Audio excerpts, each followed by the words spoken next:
Hi student. अभी आप देख रहे हैं एआर कॉन्सेप्ट लर्निंग और आज की इस वीडियो में हम बात करने जा रहे हैं ख़ास तौर से एग्ज़ामिनेशन में आपको किस तरह से अपने टाइम को मैनेज करना है। एग्ज़ामिनेशन से पहले आपको किस तरह से प्रिपेयर होके जाना है, कॉन्फिडेंट बन करके जाना है कि आप एग्ज़ामिनेशन में आने वाले सभी प्रश्नों का हल बेहतर तरीके से कर सकते हैं, आसानी से कर सकते हैं और अच्छे नंबर हासिल कर सकते हैं।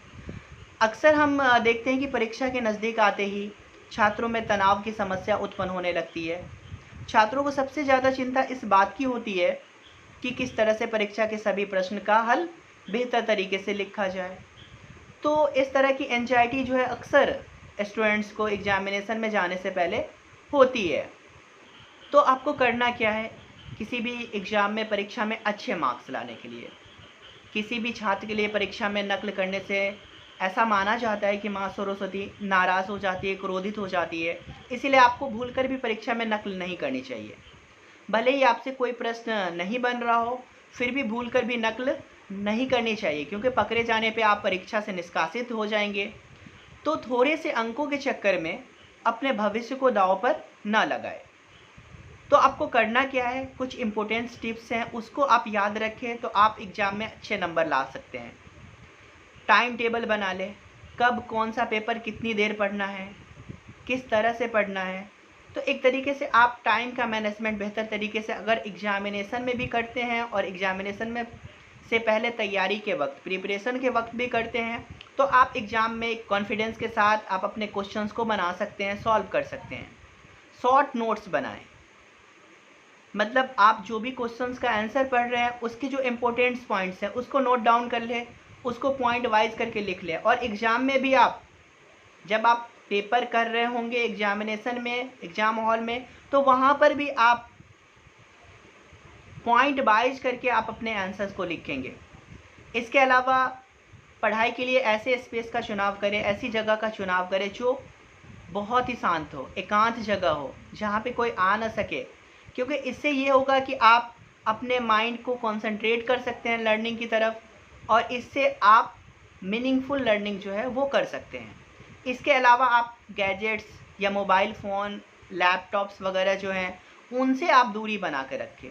कुछ इम्पोर्टेंट क्वेश्चंस के आंसर आपको नहीं समझ में आ रहे हैं, तब आप गूगल या मोबाइल फ़ोन या लैपटॉप के थ्रू उसके आंसर सर्च कर सकते हैं, बट आप हर वक्त जो है गैजेट्स का या मोबाइल फ़ोन का इस्तेमाल ना करें। और सबसे इम्पोर्टेंट बात, पिछले वर्ष के प्रश्न पत्र हल ज़रूर कर लें। जो भी पिछले साल का प्रश्न पत्र है, 2 साल 3 साल पिछला प्रीवियस ईयर क्वेश्चंस पेपर हैं, उसको आप ज़रूर हल कर लें, क्योंकि उसको हल करने से आपके मैक्सिमम क्वेश्चन जो है कवर हो जाते हैं। क्योंकि डीएलएड के एग्ज़ाम में अक्सर देखा जाता है कि वैसे ही सवाल पूछे जाते हैं जो प्रीवियस ईयर में ऑलरेडी पूछा जा चुका है, तो उसका रिपीटेशन ज़्यादा से ज़्यादा होता है। इसलिए आपको प्रीवियस ईयर के क्वेश्चंस को पढ़ लेना है, तो ये सबसे ज़्यादा महत्वपूर्ण है। इसके अलावा भी बहुत सारी बातें हैं जिसका आपको ख्याल रखना है। परीक्षा में सम्मिलित होने से पहले लिखने की प्रैक्टिस या अभ्यास कर ले, क्योंकि इससे आपको टाइम मैनेजमेंट करने में बहुत ही आसानी हो जाएगी। आपको एग्ज़ामिनेशन में घड़ी पहनकर भी जाना है। आपने किसी टॉपिक को एक पेपर में पढ़ा है तो उसको आप याद रखें, क्योंकि दूसरे पेपर में भी आपको उसी प्रकार के प्रश्न मिलेंगे। ख़ास तौर से डीएलएड के एग्ज़ाम में अगर आपने पहले पेपर में पढ़ा है शिक्षा, समाजीकरण, मूल्यांकन, एनसीएफ, बीसीएफ, अधिगम के सिद्धांत, पाठ्यचर्या और पाठ्यक्रम में डिफरेंस, तो ये कई पेपर्स में आपको मिलेंगे। भाषा विकास या वृद्धि के सिद्धांत, समायोजन या समावेशी शिक्षा, तो ये इस तरह के कॉमन टॉपिक है जो कई सब्जेक्ट्स में आपको पूछे जाएंगे। तो आप अगर एक सब्जेक्ट में आपने पढ़ा है तो उसे आप याद रखें, दोबारा पढ़ने की कोई ज़रूरत नहीं है, आप दोबारा उसको अच्छे तरीके से लिख लें। एग्ज़ाम में जाने से पहले रात में आप उन चीज़ों को पढ़ लें जो आसान हो या जिसे आपने पहले पढ़ लिया है। इससे आपका रिवीजन हो जाएगा और आप इस टॉपिक के बारे में कॉन्फिडेंट भी हो जाएंगे। परीक्षा में जो प्रश्न आपको अच्छे से आता है उसका उत्तर पहले लिखें, ताकि बाद में कठिन प्रश्नों को हल करते समय आपके अंदर आत्मविश्वास अधिक हो, आपके अंदर कॉन्फिडेंस ज़्यादा हो जाए। इसके अलावा टाइम मैनेजमेंट की बात हमने करी है, ये बहुत ही इम्पोर्टेंट है। अगर मान लीजिए कि आप F1 का पेपर दे रहे हैं, समाज शिक्षा और पाठ्यचर्या की समझ, तो आपके इस पेपर में टोटल 70 मार्क्स के क्वेश्चन होंगे और 2 सेक्शन होगा, सेक्शन ए और सेक्शन बी। सेक्शन ए में 30 नंबर का क्वेश्चन पूछा जाएगा और सेक्शन बी में 40 नंबर का क्वेश्चन पूछा जाएगा। तो आपको सेक्शन ए में 1 घंटा 20 मिनट देना है और सेक्शन बी में आपको 1 घंटा 40 मिनट देना है, क्योंकि वो 40 मार्क्स का क्वेश्चन है और आपका सेक्शन ए जो है वो 30 मार्क्स का क्वेश्चन है। तो इस तरह से आप एवरेज निकाल दें कि आपको एक क्वेश्चन पे कितने टाइम देने हैं, क्योंकि आपका सेक्शन ए में टोटल 5 नंबर का 6 क्वेश्चन होगा। तो 6 क्वेश्चंस को आपको 1 घंटे 20 मिनट देने, यानी 80 मिनट तो टोटल देने हैं। तो आप एक क्वेश्चन पे कितने टाइम देने हैं वो एवरेज आप निकाल लें और उस तरह से आप उतना टाइम उस क्वेश्चन पे दें।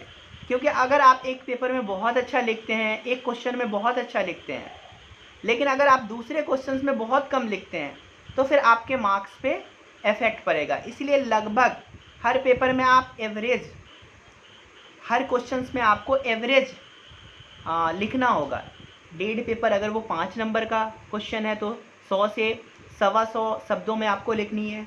अगर आपका क्वेश्चन जो है वो लॉन्ग आंसर टाइप क्वेश्चन है, 10 मार्क्स का क्वेश्चन है, तो आपको 200 से 250 शब्दों में लिखनी है, मतलब 3 से 4 पेज में आपको क्वेश्चंस का आंसर करना है। अगर आप एक क्वेश्चन को 8 पेज में करते हैं और एक क्वेश्चन को 1 पेज में करते हैं तो फिर आपको उतने अच्छे नंबर नहीं आ पाएंगे।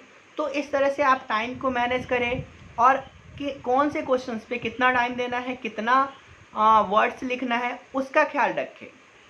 सबसे इम्पोर्टेंट बात कि अगर आपको किसी क्वेश्चन का आंसर नहीं आ रहा है तो आपको क्या करना है, आपको वहाँ पे उस क्वेश्चन से में किसी भी वर्ड्स का मीनिंग अगर आपको पता है तो उसकी मीनिंग को आपको एक्सप्लेन करनी है। उस वर्ड्स को आप एक तरीके से आधार बनाते हुए आप अपने जो है पूरे क्वेश्चंस को सॉल्व करेंगे। जो वर्ड्स आपको आ रहा है, अगर आपको किसी क्वेश्चंस का आंसर नहीं आ रहा है तो आप अपने अंदाज से उसको समझने की कोशिश करें और जो समझ में आ रहा हो वो लिख दें, लेकिन हर क्वेश्चंस का आंसर ज़रूर लिखें। आपके पेज ज़्यादा से ज़्यादा भरे होने चाहिए, आपकी जो कॉपी है वो पूरी भरी होनी चाहिए, तभी जा कर के आपको अच्छे मार्क्स आ पाएंगे। अगर आपने कॉपी को खाली छोड़ दिया, लिखा ही नहीं, तब तो एग्जामिनर के पास कोई ऑप्शन ही नहीं होगा कि वो आपको मार्क्स दे। तो इन सब बातों का ख्याल रखेंगे तो आपको नंबर अच्छे आ जाएंगे। अगर आपको हमारी ये वीडियो पसंद आई हो तो हमारी वीडियो को लाइक करें, साथ ही साथ हमारे AR कॉन्सेप्ट लर्निंग चैनल को सब्सक्राइब भी करें। Thank you.